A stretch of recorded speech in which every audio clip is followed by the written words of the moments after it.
प्रिय मित्रों, स्वागत है आपका ज्ञान गंगा पाठ यूट्यूब चैनल में। आइए आज हम लोग देखेंगे हिंदी साहित्य से संबंधित कुछ महत्वपूर्ण आलोचकों को और उनके प्रमुख कथनों को। तो यहाँ पे हम लोग स्टार्ट करेंगे हिंदी साहित्य के आलोचना के शिखर, मार्क्सवादी समीक्षा दृष्टि से लेकर युगांतकारी घोषणाओं तक। ये जो होगा टीजीटी, पीजीटी, नेट जेआरएफ और साहित्य प्रेमियों के लिए एक विशेष प्रस्तुति के रूप में होगा। तो देर न करते हुए आइए हम लोग इसको स्टार्ट करते हैं। तो ये जो हमारा पहला स्लाइड है, इसमें हम लोग देखेंगे समीक्षा दृष्टि साहित्य को देखने के चश्मे, यानी आलोचक केवल रचना नहीं पढ़ता, वह एक विशिष्ट वैचारिक ढांचे के माध्यम से उसका मूल्यांकन करता है। यानी कोई भी आलोचक है तो वह केवल रचना ही नहीं करता, वह विशिष्ट वैचारिक ढांचे के माध्यम से उसका क्या करता है, मूल्यांकन करता है। रसवादी जो आचार्य हैं वह क्या मानते हैं, वह लोक मंगल की दृष्टि के रूप में देखते हैं, यानी अनुभूति, रस, नैतिकता, इस पे विशेष जोर देते हैं। कौन? रसवादी आचार्य। इसके उदाहरण है रसवादी आचार्यों में रामचंद्र शुक्ल की। और मानवतावादी सांस्कृतिक दृष्टिकोण क्या है, इसमें लोक जागरण, मनुष्यता और परंपरा को विशेष रूप से ध्यान दिया जाता है। यानी मानवतावादी सांस्कृतिक दृष्टि से इसमें क्या होता है कि लोक जागरण, मनुष्यता और परंपरा पर विशेष जोर दिया जाता है। इसके अंतर्गत आते हैं हजारी प्रसाद द्विवेदी जी। और जो मार्क्सवादी या प्रगतिवादी दृष्टिकोण के जो आचार्य हैं वह ये देखते हैं कि वर्ग संघर्ष यथार्थ सामाजिक परिवर्तन किस रूप में हो रहा है। यानी वर्ग संघर्ष को महत्व देते हैं, यथार्थता को महत्व देते हैं और सामाजिक परिवर्तन को महत्व देते हैं कि हाँ, सामाजिक परिवर्तन होना चाहिए।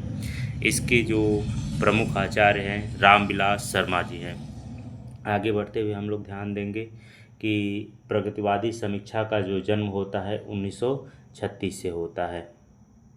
मार्क्सवादी सिद्धांतों को आधार बनाकर साहित्य का मूल्यांकन इन्होंने किया। साहित्य केवल कला नहीं बल्कि सामाजिक परिवर्तन का साधन है। यानी साहित्य को सामाजिक परिवर्तन के साधन के रूप में जो प्रगतिवादी हैं उन्होंने देखे कि साहित्य को कैसा होना चाहिए, वह सामाजिक परिवर्तन के रूप में होना चाहिए। इसमें जो है हम लोग देखेंगे कि पूंजीवाद और पूंजीपतियों की प्रबल आक्रोश, सर्वहारा के प्रति प्रगतिशील कवियों की पूर्ण सहानुभूति रहती है। और इसके साथ साथ भौतिक यथार्थवाद के आधार पर निर्मित मूल्यों को प्रतिष्ठित करना होता है। किसमें? प्रगतिवादी समीक्षा में। इसमें कल्पना नहीं रहती है, यही हम लोग देखेंगे। इसमें क्या होता है कि एक शोषक वर्ग होता है और एक शोषित वर्ग होता है, दोनों के बीच वर्ग संघर्ष होता है और उसी की जो कहानी है प्रगतिशील साहित्य है। इसमें क्या मिलेगा तो सामाजिक समरसता, समाज उत्थान और शोषितों के प्रति सहानुभूति पर विशेष जोर दिया जाता है। यानी जो प्रगतिवादी है वह प्रगतिवादी लोग क्या करते हैं कि निम्न वर्ग के जीवन चित्रण को प्रधानता देते हैं, जबकि यदि प्रयोगवाद की बात करेंगे तो जो प्रयोगवाद है मध्यम वर्गीय समाज के चित्रण की प्रधानता देते हैं। प्रगतिवादी साहित्य उसे माना गया है जो सामाजिक यथार्थवाद की अभिव्यक्ति को उद्देश्य मानकर लिखा गया था।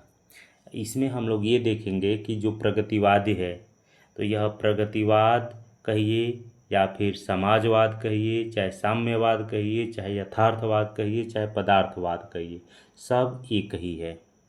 जो प्रगतिवादी है, प्रगतिवादी कभी आत्मा और परमात्मा, सृष्टि और जन्मांतर में विश्वास नहीं करते हैं। प्रगतिवादी जो काव्य है यह सृष्टि वर्ग चेतना प्रधान पर आधारित है। अब वही बात करेंगे हम लोग आगे प्रयोगवाद में, तो जो प्रयोगवाद है व्यक्तिक यथार्थ पर आधारित होता है। चलिए आगे वाले स्लाइड में देखते हैं। इसके जो शिखर पुरुष हैं रामविलास शर्मा, तो रामविलास शर्मा जी के बारे में हम लोग देखेंगे। तो ये प्रगतिवादी समीक्षा की सर्वाधिक पैनी, स्वच्छ और विश्लेषणात्मक दृष्टि इनमें दिखती है। इनकी मूल मान्यता है कि साहित्य का प्रभाव दर्शन और विज्ञान से अधिक पड़ता है। यह हमारा चरित्र निर्माण करता है।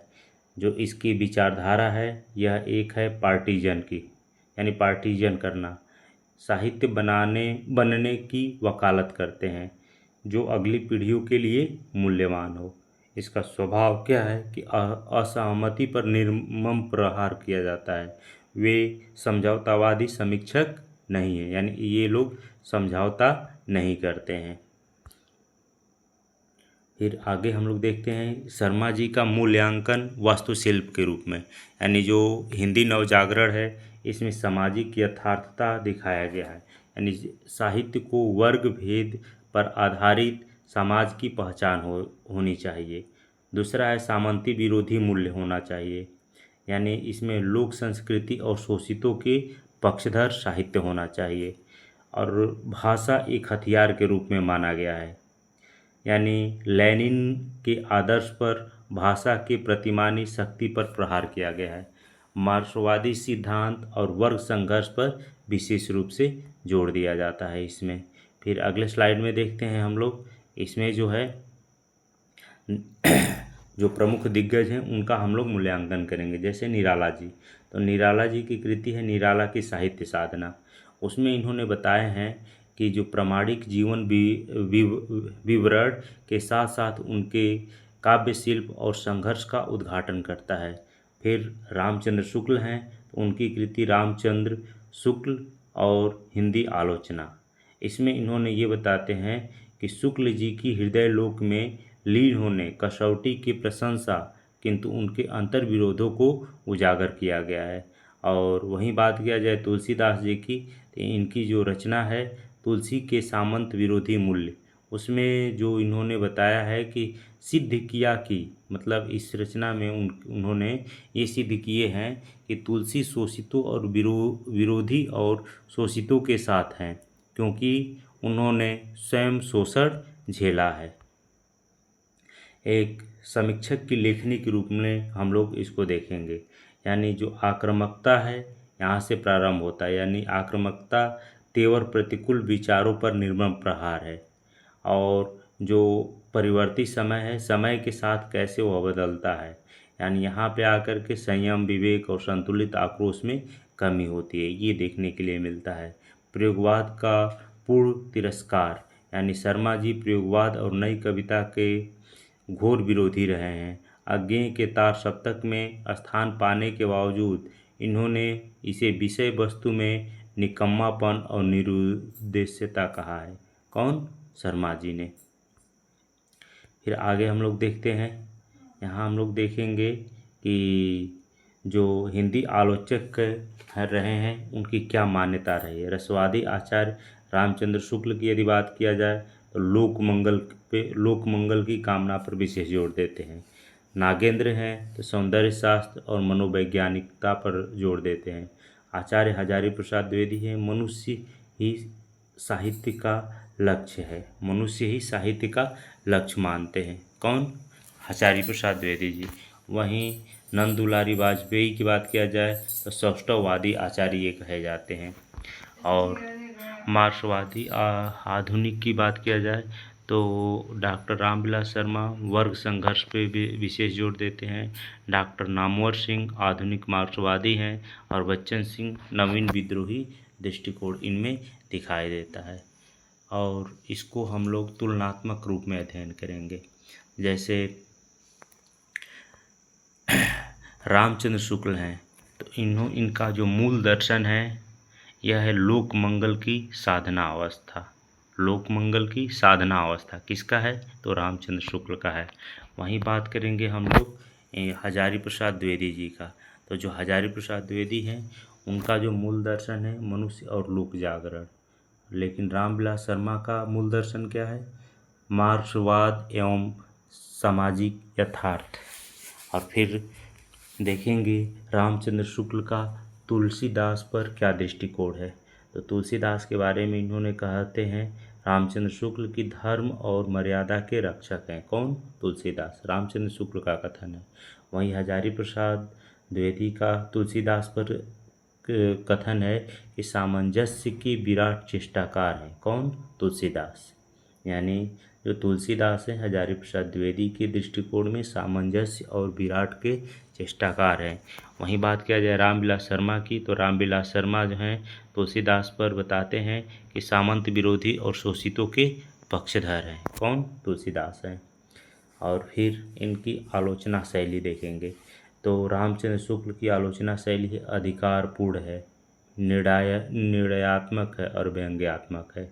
वहीं हजारी प्रसाद द्विवेदी की जो आलोचना शैली है प्रवाहमयी, पांडित्यपूर्ण और मानवीय है। और फिर रामविलास शर्मा की आलोचना शैली तार्किक, आक्रात्मक और विश्लेषणात्मक के रूप में दर्शन देती है हम लोगों को।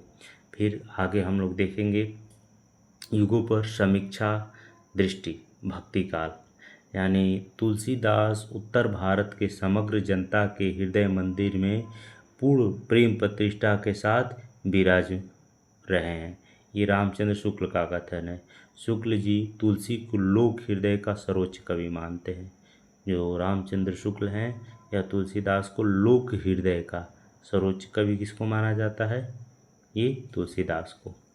फिर बच्चन सिंह क्या कहते हैं कि भक्ति आंदोलन इतना गहरा, लोक उन्मुखी और प्रभावशाली था कि यह पहला भारतीय नवजागरण था जो कश्मीर से कन्याकुमारी और गुजरात से असम तक फैला था। ये बच्चन का कथन है। बच्चन सिंह इसे अखिल भारतीय स्तर पर एक युवा ऊर्जा और भौगोलिक नवजागरण के रूप में देखते हैं। यदि हम लोग देखेंगे तो ये कालक्रम कैसे चला है, तो सबसे पहले आता है आदिकाल, फिर भक्ति काल, फिर रीतिकाल, छायावाद, प्रगतिवाद और प्रयोगवाद। फिर आगे हम लोग बढ़ते हैं, देखते हैं कैसे कैसे ये चला है। तो आचार्य रामचंद्र शुक्ल, इनका जो मत है कि लोभियों का दमन योगियों के दमन से भी किसी प्रकार कम नहीं होता, यानी लोभियों का दमन योगियों के दमन से किसी प्रकार कम नहीं होता। मतिराम की सी रस स्निग्धि और प्रसादपूर्ण भाषा रीति का अनुसरण करने वालों में बहुत ही कम मिलती है। शुक्ल जी काव्य कौशल की प्रशंसा करते हुए किंतु रीतिबद्ध कृत्रिमता पर व्यंग करते हैं। वहीं बात किया जाए बच्चन सिंह, तो बच्चन सिंह रीतिकालीन कवि कविता के सौदागर थे। कौन? बच्चन सिंह। साहित्य को जीविकोपार्जन और चाटुकारिता का साधन मानने पर सीधा प्रहार किया है। कौन? बच्चन सिंह ने। फिर आगे हम लोग देखेंगे युगों पर समीक्षा दृष्टि छायावाद। हजारी प्रसाद जो द्विवेदी हैं, सांस्कृतिक दृष्टि से छायावाद एक विशाल सांस्कृतिक चेतना का परिणाम था। कौन मानते हैं? हजारी प्रसाद द्विवेदी के छायावाद एक विशाल सांस्कृतिक चेतना का परिणाम था। वहीं राम कुमार वर्मा मानते हैं कि आध्यात्मिक दृष्टि से जब परमात्मा का छाया आत्मा पर और तथा आत्मा का छाया परमात्मा पर पड़ने लगी तो यहीं से छायावाद का जन्म होता है। फिर महादेवी वर्मा क्या मानते हैं, तो इनका काव्यगत दृष्टिकोण है। इन्होंने कहा कि सत्य अपनी एकता में असीम रहता है तो सौंदर्य अपनी अनेकता में अनंत रहता है। सत्य अपनी एकता में असीम रहता है तो सौंदर्य अपनी अनेकता में अनंत रहता है। ये महादेवी वर्मा का मत है। फिर आगे हम लोग देखते हैं, बढ़ते हैं प्रगतिवाद और प्रयोगवाद में। तो जो प्रगतिवाद है समाजवाद का ही साहित्यिक अभिव्यक्ति है, यह नागेंद्र जी मानते हैं उपयोगिता पर बल देते हुए। और प्रयोगवादी कवि राहों का अन्वेषी है, अज्ञे अन्वेषणात्मक पर बल देते हैं। वही प्रयोगवाद की बात किया जाए तो प्रयोगवाद विषय वस्तु में निकम्मापन, निरर्थकता, निरुद्देश्यता है। ये रामविलास शर्मा का कथन है। रामविलास शर्मा जी कहते हैं कि प्रयोगवाद विषय वस्तु में निकम्मापन, निरर्थकता और निरुद्देश्यता है। मार्क्सवादी दृष्टि व्यक्तिवादी प्रयोगों को समाज के लिए अनुपयोगी मानकर पूर्णतः खारिज करती है। आधुनिक विद्रोही स्वर नामवर सिंह और बच्चन सिंह के क्या मत हैं, तो जो नामवर सिंह हैं आधुनिक मार्क्सवादी हैं, तो इनका जो मत है ये कहते हैं कि कविता के नए प्रतिमान के केंद्र में मुक्तिबोध है। यानी नामवर सिंह के अनुसार कविता के नए प्रतिमान के केंद्र में कौन है? मुक्तिबोध जी हैं। निराला के बाद मुक्तिबोध को आधुनिक संघर्ष का नया मानदंड स्थापित किया है। बच्चन सिंह ये विद्रोही दृष्टिकोण के हैं। बच्चन सिंह का कहना है कि आदिकाल नाम भ्रामक है, यानी विद्रोही स्वर में बोलते हैं कि आदिकाल नाम भ्रामक है। कौन बोलते हैं? बच्चन सिंह। इससे बाबा आदम के ज़माने का आभास होता है। यदि आदिकाल, मध्यकाल और आधुनिक काल की संज्ञाओं को लें तो इस तरह काल विभाजन अब पुराना पड़ गया है। ये कौन कहते हैं? बच्चन सिंह कहते हैं, यानी बच्चे ही ऐसे बोल सकते हैं। बच्चन सिंह का कथन है विद्रोही स्वर में। पुराने इतिहास लेखकों को सांचों से तोड़कर नए दृष्टिकोण की मांग करते हैं। कौन? बच्चन सिंह। और निष्कर्ष रूप में हम लोग ये देखेंगे कि हिंदी साहित्य का इतिहास एक बंद किताब नहीं है, बल्कि यह जीवंत विमर्श है। इसमें मर्यादा भी है, मनुष्यता भी है और वर्ग संघर्ष भी है। ये सब एक दूसरे से जुड़े हुए हैं। शुक्ल जी की मर्यादा, द्विवेदी जी की मनुष्यता और शर्मा जी की वर्ग संघर्ष, ये सब मिल करके क्या बनाते हैं? इतिहास को जीवंत बनाते हैं। ये आपस में टकराते नहीं हैं, बल्कि मिलकर साहित्य एक संपूर्ण और बहुआयामी तस्वीर बनाते हैं। एक श्रेष्ठ पाठक वह है जो सभी चश्मों को पहनना चाहता है और इस चश्मे को पहन करके सभी दृष्टिकोण से विचार करता है। तब वह सही आकलन कर पाता है कि हमारा हिंदी साहित्य वास्तव में है क्या। तो इन्हीं बातों के साथ अब अपनी वाणी को विराम देते हैं।